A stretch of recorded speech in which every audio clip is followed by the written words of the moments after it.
அண்ணா விண்ணா டேய் நீ போடா டேய். அண்ணா வேலை கணேஷ் பாருண்ணா. செந்தில் எவ்வளவு பண்ணிருப்பாரு, இப்படி துரோகம் பண்ணிட்டியாடா. துரோகம் இல்லடா, விசுவாசம். என் விசுவாசம் புள்ள பூச்சி மாதிரி இந்த முதுகுல குத்துற நீ. நோ செந்தில் என்ன முதுகுல குத்திட்டு துரோகம் இல்ல விசுவாசம்ன்றானா. நாளைக்கு என்ன குத்திட்டு விசுவாசம் இல்ல துரோகம் பல்ட்டியஸ்டானா. அதான் நான் உன்கிட்ட கொத்து விட்டேன். நோ இவனை உயிரோட விட்டா நமக்கு சேஃப்டி இல்ல, போட்டுருண்ணா. டேய் ராஜு எச்ச உன்னை உயிரோட விடுறதுக்கு எனக்கே துரோகம் பண்றியாடா. துரோகம் இல்லடா விசுவாசம். யாருக்கு? செந்திலுக்கு தானே? இல்லடா பத்மாக்கு. சண்டை செய்யறதுன்னு முடிவு வச்சுனா அவனால என் மயிரை கூட போட முடியாது. எப்படின்னா மொட்டடி போறேன், அப்புறம் நானே நினைச்சாலும் போட முடியாது. நோ பொருள் பிடிக்க தெரிஞ்சவெல்லாம் ஊர்ல தௌலத்தா சுத்ததா பாக்குறான். எதுவுமே தெரியாத வேலைக்காரன் எல்லாமே வேணும்னு கேக்குறத இப்பதான் நான் லைஃப்ல ஃபர்ஸ்ட் டைமா பாக்குறேன். நீ என் கூட எதிர்றா. நோ தப்பாக்குதுண்ணா. டேய் அப்படி இல்லடா அன்பே, இந்த பிளாக்ல இருக்கிறனா என் லேபிள்ல இருக்கிறேன்னு கணக்கு. என் லேபிள்ல இருக்கிறனா ஆப்போனன்ட் கூட உங்களை கை வைக்க போயிடுவான். தைரியமா போ. எப்படின்னா? ஏன்னா எனக்கு ஆப்போனன்ட்டே கிடையாது, நானே ஒரு ஜோக்கர் தான். நல்லா இருக்கிறியாண்ணா? விக்ரமா ஆனா நான் நல்லா இல்ல. நான் அப்பயே சொல்லணும்னு இருந்தம்மா, ஃபங்க்ஷன் ஆச்சுன்னு பார்த்தேன். போய் மூஞ்சி கட்டாமா, பவுடர் எல்லாம் திட்டு ஒட்டுது. சந்திரா உனக்கு அந்த பையனை இல்ல தெரியலையே.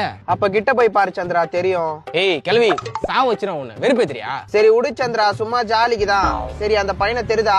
முன்னாடி சும்மா அவனை தெரிதா இவனை தெரிதான்னு வெயில் அடிக்குது, போய் பொருள் வாங்கி வாடி. இந்த வயசுலயே அவனை தெரிதா இவனை தெரிதான்னு நம்ம வயசுல எத்தனை பேரை பாத்துருக்கீங்க?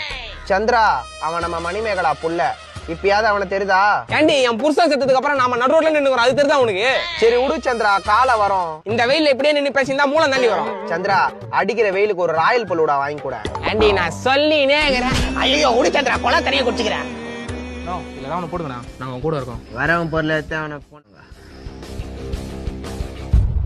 நான் வரவன் பொருள் எத்தனை வராம வீல் சேர் எத்தனை தானா அதுல உட்காந்துக்கிறேன். உன் கதை தெரிஞ்சுதான் நான் கையில பொருள் குத்தேன். புடிங்க மாதிரி போறாரு, இப்படி முதுகுல குத்து வாங்கறதுக்கடா முந்தின்னு போனேன்.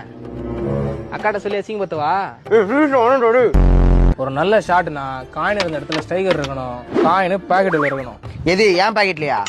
அண்ணனுக்கு லைட்டா மிஸ் ஆயிடுச்சு, ஆனா அப்படிதான் இருக்கணும். யோ கால்ல இருந்து ஒரு காயின் கூட போடாம மைனஸ் தான் போட்டுனுக்குற. உன்னை நம்பி எப்படியா நாங்க டோர்னமெண்ட் போறது? தம்பி தம்மா தூண்டு காயினை தூக்கி அந்த ஹோட்டல்ல போறது பெரிய விஷயம் இல்ல. அவ்வளவு பெரிய ஸ்டைகரை கணக்கா தூக்கி உள்ள போட்டான் பாரு, அதான் பெரிய விஷயம். இந்த மாதிரி தான் ஏதாவது வளர்னுக்குறான் இவன். அன்னைக்கு ரெட்டை போட்டு ஃபாலோ பண்ணணும்னு கூட தெரியாம காயின் எடுத்து பாக்கெட் வச்சீங்கன்னா இதுதான் உன்னை பத்மாக்கா ஐடியா சொல்றேன். தம்பி பத்மா கிட்டலாம் சொல்லாதீங்கப்பா, அப்புறம் அண்ணனை வேலைக்கு போக சொல்லி அடிச்சு துரத்துவாப்பா. தவுளோண்டு இருந்து யாருக்கிட்ட பேசிட்டு